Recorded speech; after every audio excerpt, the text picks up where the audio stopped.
अभी इसको समराइज़ करने के लिए मैं क्विक एनालिसिस के रूप में इसे डाल दे रहा हूँ। क्विक एनालिसिस में लेवल ऑफ पेपर और एनसीईआरटी से कितनी चीज़ें थी और ऑर्गेनिक, फिजिकल, इनऑर्गेनिक कैसी रही है, ये चीज़ें तुमको पता चल जाएँगी इस क्विक एनालिसिस में। और इसका पर्पस ये है कि तुम्हारे 1 डेढ़ दिन बच जाएँ, 25 का पेपर देखने की ज़रूरत भी नहीं पड़ेगी, क्योंकि हार्डली 10-15% का कुछ डिफरेंस आ सकता है। तो आप अपनी प्रिपरेशन को अभी आप शेप दे सकते हो। मेरा मेन कंसर्न है कि 29, 30, 31 वालों को जितना ज़्यादा फ़ायदा हो सके, तो अगर उनको 1 दिन का भी फ़ायदा मेरी इस क्विक एनालिसिस से हो जाता है, और चूँकि मैंने लाइव एनालिसिस ऑलरेडी कर दी है, तो उसको समराइज़ कर देना भी कुछ ज़्यादा मुश्किल नहीं है। तो आप इसका फ़ायदा उठाने की कोशिश करो बस। तो 1 दिन का भी अगर आपको प्लान करने का मौका मिल जाता है, स्ट्रैटेजाइज़ करने का, तो अच्छी बात है। 25 के पेपर से कुछ चेंज भी आएगा तो वो प्लस माइनस 10% समथिंग आएगा। लेट अस सी दैट कि कुछ शॉकिंग होता है तो मैं अपडेट कर दूँगा।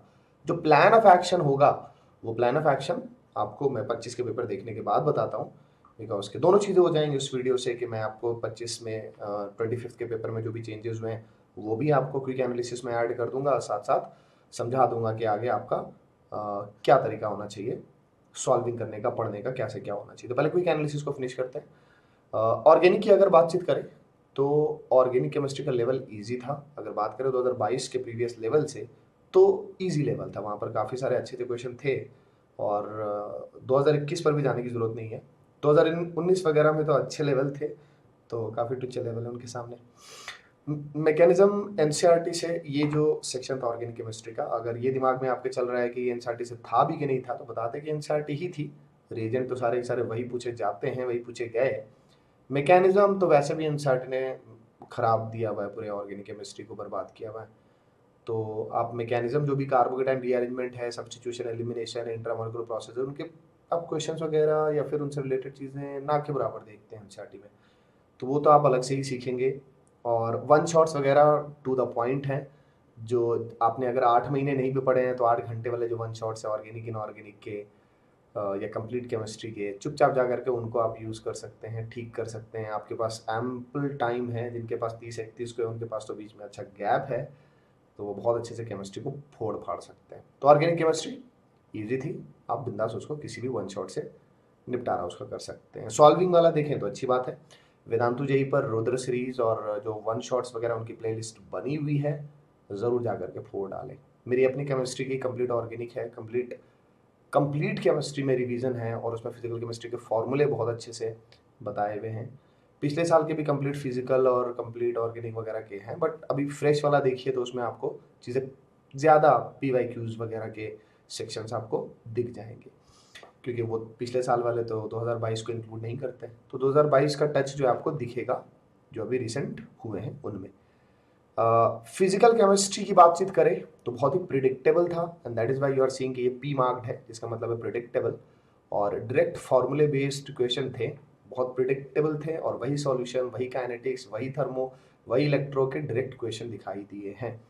पी वाई क्यूज का ही नज़ारा था यहाँ पर, लेवल की बातचीत अगर करें तो, एंड बिग यस एनसीईआरटी से ही थे, बाहर के नहीं थे कुछ भी। फिजिकल तो वैसे भी जरूरत ही नहीं पड़ती है आपको, थोड़ा सा आपको सॉल्विंग ओरिएंटेड होना पड़ता है। आपके साथ इश्यूज ये हैं कि आप कैलकुलेशन से प्यार नहीं करते हैं, सॉल्विंग ओरिएंटेड नहीं होते हैं, तो फिजिकल आपको टफ लग रही होती है, आपका इंटरेस्ट नहीं आता है, जबकि ऐसा होना नहीं चाहिए। बहुत ही हार्डकोर अच्छे मार्क्स वहाँ से उठते हैं, सॉलिड वाले, कोई डाउट नहीं होता उनके क्वेश्चंस में। ऑर्गेनिक वगैरह में तो आप गलतियाँ ज़्यादा कर जाते हैं, फिजिकल वगैरह में कि कैलकुलेटिव है, स्टेप्स हैं, थोड़े कैलकुलेशन है, मैथमेटिकल है, बट सॉलिड आंसर्स आते हैं। इनऑर्गेनिक ईजी टू मॉडरेट बोलेंगे इन द सेंस कि थे तो एनसीईआरटी वाले, बट क्या आपने उनको कनेक्ट करने की कोशिश की? नहीं की, आपको टफ लगेगा। आपने स्ट्रेटेजाइज किया इनऑर्गेनिक में, बहुत स्ट्रेटेजाइज होकर चलना पड़ता है।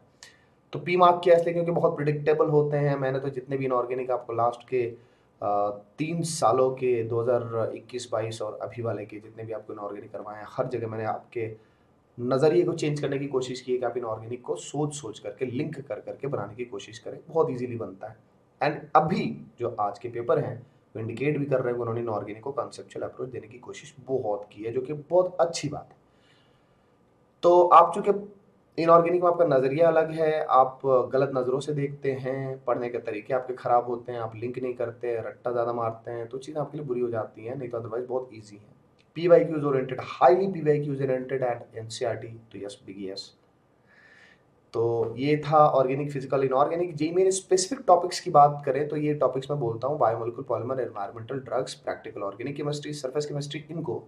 और ये तो हद से ज़्यादा प्रिडिक्टेबल थे, हैं और रहेंगे, क्योंकि ज़्यादा चीज़ें होती नहीं इनमें, कैलकुलेशन जैसा कुछ होता नहीं है, मोटी मोटी बातें होती हैं, उन्हीं का रिपीटेशन हो रहा होता है। तो मिक्स्ड PYQs जैसा एनवायरनमेंट बनाया गया, और जो क्वेश्चन वगैरह थे जो आज आपने देखे हैं, ड्रग्स के हों, नोवेस्ट्रॉल, नॉर्थइंड्रॉन, ट्रैंकुलाइजर्स मिक्स करके उनको मैचिंग टाइप में डाला, तो शक्ल बना दी ऐसी कि आपको लगेगा जैसे आपने पीछे जितना भी किया होगा, या आपने जो भी 5 आवर्स का मैंने इसका मैराथन लिया हुआ है, उन सबको अगर आपने देखा हुआ है तो ये चीज़ें आपको बहुत अच्छे से समझ जाएंगी। रेगुलर स्टूडेंट समझ रहे हैं, जो नहीं जानते हैं वह ऐसे मैराथन वेदांतु जी पर जा करके चेक कर लीजिए, दिख जाएंगे, रिसेंट ही हुए हैं हफ्ते भर के अंदर, और आप सबको कर सकते हैं। इनऑर्गेनिक मैराथन है जिससे कि आपके D&F ब्लॉक, P ब्लॉक, उनकी उनमें जो कनेक्शंस हैं, उनमें जो डेप्थ है, आपने 8 महीने 2 साल में जो नहीं किया, आप उस 8 घंटे में, जिसमें कि इनऑर्गेनिक मैराथन में D&F ब्लॉक है, वैसे 12 घंटे का सेशन है, बट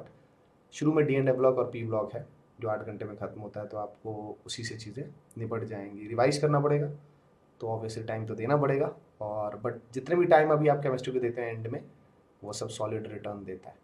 तो खैर ये सब बातें ज़्यादा मैं करूँगा प्लान ऑफ एक्शन वाले पार्ट में। अभी बेटर होगा कि मैं आपको यहाँ पर ग्लिम्स दे करके बंद करूँ, और आपको शायद चीज़ें समझ में आ गई होंगी, है ना, कि जे मेन स्पेसिफिक टॉपिक इसमें मिक्स्ड PYQ टाइप का था। तो प्लान ऑफ एक्शन यानी कि सॉल्विंग करनी कैसी चाहिए, 29, 30, 31 वालों को क्या क्या सोचना चाहिए, कहाँ का सोर्सेज रिसोर्सेज क्या क्या यूज़ करने चाहिए, वो प्लान ऑफ एक्शन में बता दूंगा आपको। एक दिन रुक जाइए, 25 का पेपर होने दीजिए। बट ये एनालिसिस का पर्पस मैंने आपको बता दिया था कि आप एटलीस्ट एक दिन अपना ना वेस्ट ना करें कि स्ट्रैटेजी बनाने के लिए वेट करते हैं, वैसा मत कीजिएगा। एंड हाँ, वो इंसान मत बनिए जो ये सोच रहा होता है कि 25/25 वाला मेरे को तो स्कोर करना है, परफेक्शन की तरफ भागेंगे तो प्रोग्रेस भी नहीं होगा। तो वो इंसान बनिए जो कि बहुत ही रियलिस्टिक स्कोर के साथ चलने की कोशिश करता है। आपके अगर मॉक में 40-50 आ रहे हैं, टारगेट कीजिए 60-70 को। और वैसे आप वो इंसान अगर बनते हैं कि 25/25 की जगह पर जो 30 क्वेश्चन होते हैं उसमें से 20 क्वेश्चन कम से कम एरर के साथ करने की कोशिश करता है, तो आप फिर भी बहुत एलीट लेवल पर रहेंगे। ठीक है, तो बस यही थी quick analysis. I hope that आप इसको समझ गए होंगे, तो समझ गए होंगे तो कमेंट्स में ज़रूर बताना। All the best, and video share कर देना, लाइक ठोक करके एक आधा पहुंचा देना। Bye, take care, all the best, be star.